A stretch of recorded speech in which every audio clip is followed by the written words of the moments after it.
మానవ జీవితం యాత్రా జీవితం. ఇది ఒక మజిలీ. ఈ జీవిత ముగింపు తర్వాత నిత్యత్వం ఉంటుంది. మానవుడు జంతువుల వలె దేవుని నోటి మాటతో సృజింపబడిన వాడు కాదు.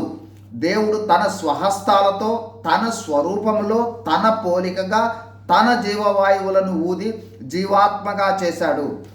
దేవుని ద్వారా మనము పొందుకున్న జీవాత్మలు ఆయన నిత్యుడయ్యున్న విధంగా అవి నిత్యములు ఎల్లప్పుడూ ఉంటాయి. ఈ లోకంలో మనము జీవించే జీవితమును బట్టి మన నిత్యత్వము ఉంటుంది.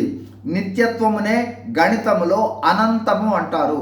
మొదటగా ఈ నిత్యత్వంలో మన జీవితము ఎంత భాగం ఉంటుంది లేదా ఎంత శాతము ఉంటుంది అని ఎప్పుడైనా ఆలోచించారా? మానవుల జీవిత కాలం దాదాపు 120 సంవత్సరాలు అనుకుందాం. పాత నిబంధన ప్రకారం దాదాపు 1000 ఏళ్ళు అనుకుందాం. ఇంకా మనము ఒకవేళ 1,00,000 సంవత్సరాలు జీవించాము అని అనుకున్నట్లయితే అది నిత్యత్వంలో ఎంత? గమనించండి. ఎంత పెద్ద సంఖ్య అయినా అనంతముతో భాగిస్తే సున్నా శూన్యము లేనట్లే.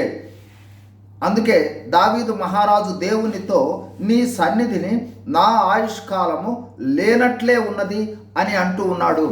మోషే ప్రవక్త అల్పకాలము పాప భోగములు అనుభవించుట కంటే దేవుని ప్రజలతో శ్రమ అనుభవించుట మేలు అని అంటున్నాడు. గమనించండి, ఈ లేని అల్పకాలంలో జీవించే జీవితమును బట్టి నిత్యత్వం ఉంటుంది. నిత్యత్వము ఒక్కటే అని భ్రమపడకండి. నిత్యత్వములు 2గా ఉంటుంది.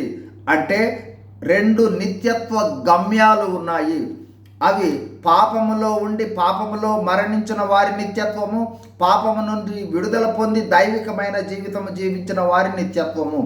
పాపము నుండి విడుదల పొంది పవిత్ర జీవితము జీవిస్తే వారు నిత్య జీవం పొంది పరలోకంలో నిత్య సంతోషముతో నిత్యత్వమును గడుపుతారు.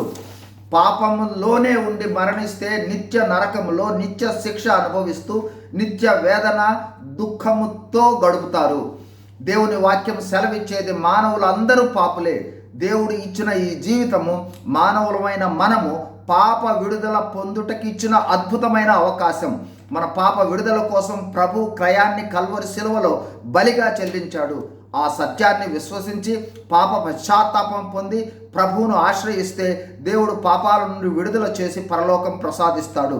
మారు మనసు పొందక యేసు ప్రభువును విశ్వసించకపోతే గమ్యము నిత్య నరకం. గమనించండి, సమయోచితమైన నిర్ణయాన్ని తీసుకోగలరు. God bless you. Thank you.